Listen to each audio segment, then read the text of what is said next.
Good morning to you. Another bleak morning after the hideous massacre in Paris. David Cameron's told the French, "Your fight is our fight." ISIS says the attack is the first of the storm. So how long before this war reaches our streets?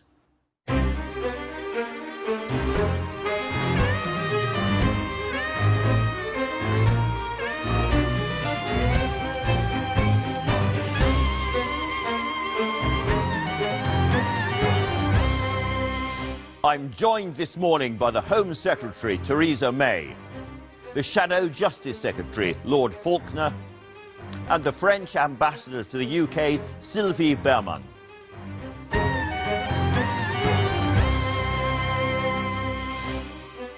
Joining us for our review of the papers, the BBC security correspondent, Frank Gardner, the Sun columnist, Jane Moore, and Amol Rajan, editor of The Independent. And later on, we will finish the show musically in the way you would expect. But first, the news with Steph McGovern. Good morning. A service will be held at Notre Dame Cathedral in Paris today as France observes 3 days of mourning for the victims of Friday's gun and bomb attacks, as well as the 129 people who were killed. 99 people remain critically wounded. A huge police investigation is now underway, stretching across Europe. Simon Jones reports. Paris mourns and prepares to bury its dead.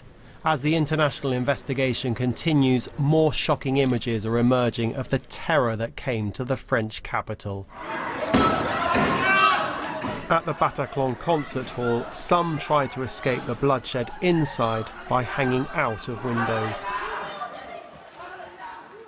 A statement posted online from the group calling itself Islamic State said what it calls its soldiers were behind the attacks. The French Prime Minister has promised an uncompromising response.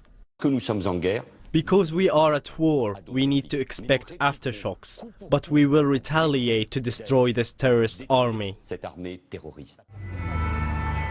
One of the 7 dead gunmen has been identified by French investigators as 29-year-old Frenchman Omar Ismail Mustafa. He had a criminal record. His father and brother are being questioned by police. And a Syrian passport found at the Stade de France, linked to one of the suicide bombers, was registered to a man who the Greek authorities say arrived as a refugee in October. But Paris's chief prosecutor says many questions remain. It's almost certain that 3 coordinated teams were behind this act of barbarism. We have to find who these people are, who are their accomplices, who commanded them, where they came from, how they were financed. In Brussels, 3 men have been arrested in connection with the attacks after a car rented in Belgium was found near the Bataclan concert hall. And the images of those who died are starting to emerge, including that of Briton Nick Alexander, who was selling merchandise for the American band on stage. The government is warning there may be more British victims. The Home Secretary Theresa May will chair a second meeting of the government's Emergency Cobra Committee as European Union leaders vow to face the terror threat with ruthless determination. Simon Jones, BBC News. The events in Paris will dominate the G20 summit being held in Turkey. The French President François Hollande has cancelled his plans to attend and will stay at home to respond to the crisis. But the host, Turkey's President Erdogan, is calling for an unprecedented international effort to unite against extremism. A man from France has been charged with possession of a knife and an air rifle following a security alert at Gatwick Airport yesterday. 41-year-old Jérôme Chery is due in court today. The alert caused major disruption, with police closing the North Terminal for 6 hours. Officers carried out a controlled explosion. The Environment Agency has issued flood warnings across the north of England and parts of Wales and southern Scotland. People in the Cumbrian towns of Kendal and Egremont have been advised to leave their homes as hundreds of properties are threatened with flooding. In some places, a month's worth of rain has been forecast to fall in just 24 hours. That's all from me for now. I'll be back with the headlines just before 10 o'clock. Back to you, Andrew. Many thanks, Steph. And now, as ever, to the front pages of the newspapers, and in a sense it's pointless because there is only one story, but there's still interesting things to say. There's the Sunday Times going on this question of whether or not people have been hiding amongst the migrants coming into Europe. Interesting, they usually have a huge wodge of brightly coloured kind of advertising, advertorial at the top of the paper, worth a lot of money to them, and they have got rid of it so they have a sober, serious-looking front page. That's a wealthy newspaper for you. There's the Observer. 3 ISIS terror squads were launched the wave of the Paris attacks that killed 129 people. The Sunday Express there, they say the SAS are on our streets as Paris weeps. I may ask the Home Secretary about that. I doubt she'll give me an answer. I often attack the Independent Sunday for its front pages, but it has a great one today, simply the tricolour and some serious words, an absolutely model front page. There's the Sun, finally. Look at my eyes, then die. It says some harrowing accounts of what's going on, what happened on the streets of Paris. And finally, the Sunday Telegraph is a very interesting story there about the numbers of people who have been out to Syria and then come back to this country and may be considered suspect people. Now, what we're going to try to do today with the 3 of you is go through today's papers and tell people what is new, because, of course, a lot of people have seen all of this on the TV and feel, what can the newspapers add? And the truth is, the newspapers can add quite a bit. So we're going to start with Amol, I think, with the Sunday Telegraph. Yeah, so there's this line, you mentioned this on the front of the Sunday Times as well, but this is a nice write-up in the Sunday Telegraph about this idea that 2 of the potential suspects came to the EU through Greece. One of the suspects had a Syrian passport very, very near him. I think it was belonged to that suspect. And of course, this raises fears that with huge numbers of refugees coming into Europe, something like 10,000 a day into Germany, there might be many other suspects that are coming in. And this was as recently as October. It was the 3rd of October and it came through a Greek place called Leros. And of course, people are very concerned not just about the danger that there are suspects or people who are sympathetic to ISIS coming in, but also what happens to these people once they do come in, because of course, alienated, unemployed, second-generation immigrants, I say that as one, are often susceptible to violence and radicalisation. This is another, as it were, front line in the war of ISIS. They actually hit the immigrants, the refugees coming in because of what's going on in Syria. Yeah, it's very easy for them to hammer them again because they make Europe more hostile to them. Yes, exactly. It seems that it's, I mean, you know, with the numbers that are coming through, it seems very, very easy for them to basically hitch a ride and enter Europe. And it looks like 2 of the suspects from France. Does this vindicate slightly Cameron's stance on saying controlled immigration from the camps rather than the Angela Merkel? Frank, you've got a story. This is the whole question of the how secure Europe's borders are. You've got the Independent on Sunday there, I think. Yeah, it says exactly that. Europe's border policy faces fresh scrutiny, and it's one of the quotes that stands out here is from a German minister, a Bavarian finance minister, who says, "The days of unchecked immigration can't go on. Paris changes everything." I think there is a danger of overreacting here, but a lot of people are going to be saying, look, the idea that somebody can just drive across from Belgium into France or from Germany into France with a car boot full of weapons completely unchecked is probably over, or at least needs to be looked at again. And Britain is slightly different, separate from this, not just because it's an island, but because it's not part of Schengen. So in security terms, we're in a different place. So some people won't know what Schengen is, bizarrely, I'm Frank. sorry, yes, of course. Sorry. Amazingly. Yeah, no, well, actually, Roger, you explain. Well, Schengen is a commitment that was made in a Luxembourgish place called Schengen over 30 years ago towards free movement, basically, and the Schengen Treaty. I'm amazed I know this. If you're inside Schengen, you can move from one country to another without being stopped but by Britain anybody. is not part of Schengen, so that, it does. The rules that apply to the rest of the EU don't apply here. What it means, I mean, leave aside the politics of it, but simply in terms of arms control, it means that it's harder to get powerful automatic weapons like Kalashnikovs that have been used twice this year in Paris. It's harder to get them into the UK. Not impossible, and there's still the Northern Ireland connection, but it's much harder. It's one of the reasons why they think that we haven't yet faced a marauding attack, or what's called an MPTA, a multi-pronged terrorist assault, such as we've just seen in Paris, here in Britain. One of the other things that's clear from today's papers, Jane, is that there were serious intelligence failures in France. And you picked up, I think it was a Mail on Sunday The Mail story on Sunday, yeah. I mean, as Frank's just mentioned there, German police apparently uncovered an arsenal of weapons in a car and didn't tell anti-terror chiefs. The heavily armed suspect was on his way to Paris. One of the terrorists was a Parisian who'd been on a terror watch list for 5 years but was not being monitored closely enough before he took part in the attack. And the Greek authorities believe that, as you mentioned, one of the attackers was Syria, posing as a refugee from Syria.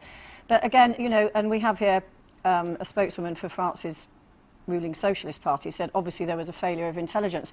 I feel slightly sorry for the nebulous intelligence, because every time they try and get greater powers, everyone sort of says, no, it's a police state, we can't have this. And then when something like this happens, the first bit of blame gets laid at their door, saying that they didn't do enough. But so also it's they have to get it right place. every time, don't they? They have to be right consistently, and they don't always get recognition for when they do get it right. You know, something I don't understand, I'm going to ask Frank about this, is whether the French state's powers of interception and surveillance are roughly the same as our government's, or are they different? I think they're different. They've been very tough on terrorism, probably tougher than we were since 1995, because they had the first recent modern wave of terrorism that they suffered was in the mid-90s with people from what was called the GIA, which was an Algerian militant group that carried out bombings in Paris and Lyon. And they were very cross with Britain that some of the people that they were hunting simply crossed the Channel and sought refuge in Britain. And at the time, Britain was a bit kind of, they've not broken any laws here, so let them, And actually, in retrospect, that was a mistake. So Britain and France are now pretty much hand in glove. British intelligence has people embedded in French intelligence and vice versa. And the police have sent a team over yesterday to work with the French. That's fascinating. Now, one of the problems, Amol, a newspaper editor, a story like this is much easier in a way for TV because we show the moving pictures, we show people screaming in the streets, we have big graphics of the maps and so on. But one of the jobs of a newspaper on a day like this is to give their readers a clear overview of how it, and you've got an example of that being done quite well here. Obviously, the other thing was that the story broke very late for us on Friday night, which means that lots of papers struggled to get this kind of overview into Saturday's papers, so they had a big hit today. And I think a pay rise would be deserved for the guys at the Mail on Sunday graphics desk who've got just this most fantastic spread on just the anarchy that unfolded, which gives a very strong indication not only of the horror that people experienced, but also the fact that these were obviously coordinated attacks. It was obviously very well planned. They've got a very good graphic of the theatre, which I hadn't seen on television. With the gunmen entering at the back near a bar where people are obviously having drinks. And I think the thing that's really striking about this is that there's this wonderful line from a novel that we've both read, Andrew, called The Secret Agent by Joseph Conrad, where he says that if terrorism is going to be effective, it's got to be directed against the spirit of the age. 9/11 was, and that was based on... This is terrorism in 1906? No, it was an attack on the Greenwich Royal Observatory in 1894. The novel came out in 1907. But 9/11 was an attack against 9/11 was an attack against capitalism, the Twin Towers. This was an attack against the way of life that expresses Enlightenment values. Normal people on a Friday night in a restaurant, in cafes, in theatres, going to a rock concert. Which, of course, is the nature of how terrorism works, because it places into all of our minds that could have been us with our families. Yeah. And then the knock-on effect of that. But I think newspapers, this is where they set themselves apart from social media. That's right. Is because social media has the immediacy of being able to talk about this, but not necessarily check the facts. So it's perspective and it's... Yeah. And getting it right, authority. There was two stories on Friday night. There was what's happening on social media, which was incredibly instant and fast, and then what Jeremy Corbyn disparagingly calls the mainstream media, what Sarah Palin used to call the lamestream media. We were much slower. That's because we have to get our facts right. And the Mail on Sunday, the Mail on Sunday seems to have got its facts right this morning in a fantastic spread. And then, Frank, there is the whole question of the Muslim communities in France and Belgium feeling pretty besieged this morning, I'm sure. Well, some of them will be, and I think this is the really dangerous thing, that there could be a sort of backlash. I mean, the trouble is when you have something like this, it can lead, it can appeal to the sort of base instincts with some people who go and blame an entire community or an entire religion. And, this is, we're at a really dangerous stage here, I think, where, migrants, Muslims, anybody is going to get blamed, lumped in with these awful people who are condemned by those very communities. And I think it's just so important to make that absolutely... To distinguish that. Yes, it's true that the people doing these awful things are shouting Allahu Akbar or whatever, but they are stealing from their own religion to do this and blackening its name. And, I've spent much of my 25 years of adult life or more living amongst Muslims in the Middle East and found them to be peaceful people. And I know people are going to say, oh my God, that guy's just so starry-eyed or whatever. No, this is fact. But these people have just, they've perverted it. Starry-eyed because you were shot by them as well. I mean... Yeah, but I mean, some people could accuse me of having some sort of Stockholm syndrome or something. Okay. But, I mean, you get all sorts of nonsense on Twitter, for that, from social media.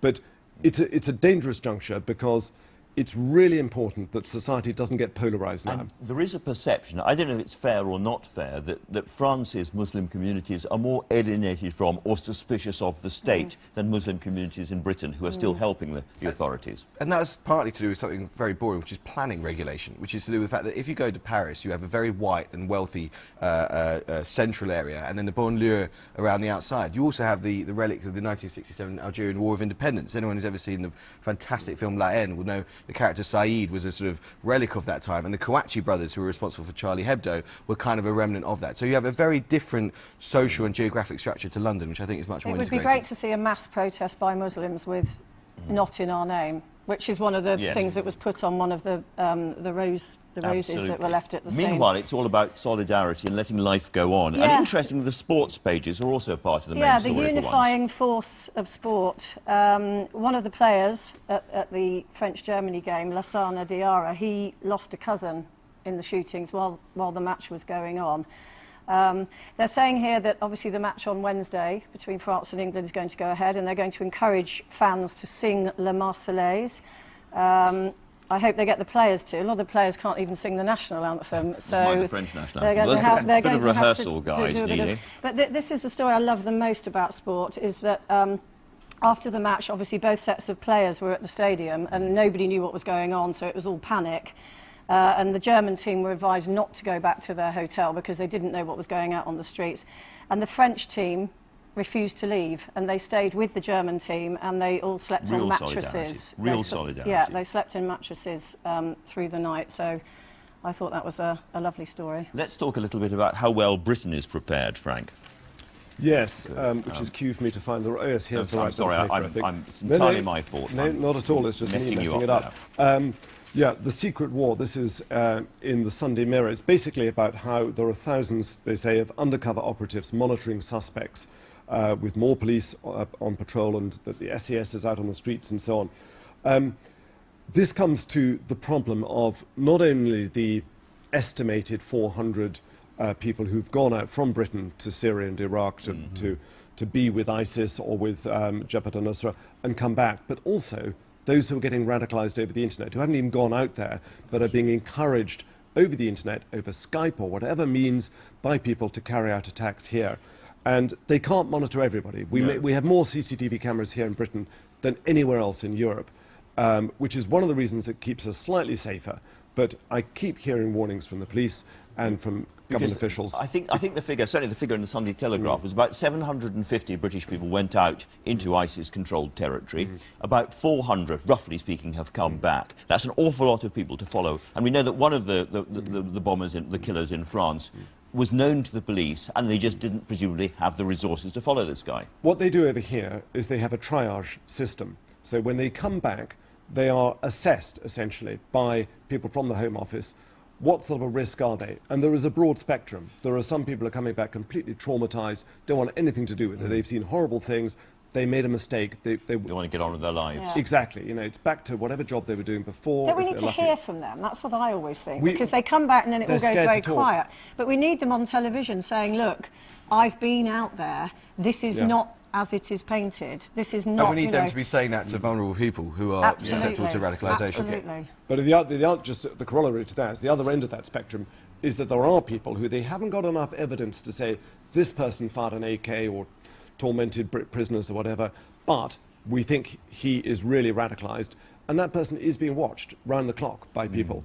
The question is, are they getting the prioritisation It's a very, right? very difficult balance. Finally, Jane, one of the issues here is that after Charlie Hebdo, there was a great sort of outpouring of grief, but actually not very much changed in the world. Yeah. You know, now we've got the French president using the word war, we are at war, and the question is this going to be like Charlie Hebdo, or is it going to be like 9/11, when the world did change? Yeah, well, interesting. I mean, the Shadow Foreign Secretary, Hilary Benn, is saying we should not back at airstrikes on Syria. And I think this is the first. Peter Hitchens of the Mail on Sunday agrees with him, even though they don't actually know it. He's saying if you want to beat terror, you must calm down and think. Use your brain rather than... And there is an argument for that, I think, because otherwise you just enter into this endless cycle of violence. That's right, but I mean, all of this is happening in the aftermath and the long shadow cast by the Iraq War of 2003. You know, there is a moral and military exhaustion among the West, which is why they don't want to get their hands dirty in Syria. And there's just a practical point, which is that ISIS is full of people that work for Saddam Hussein.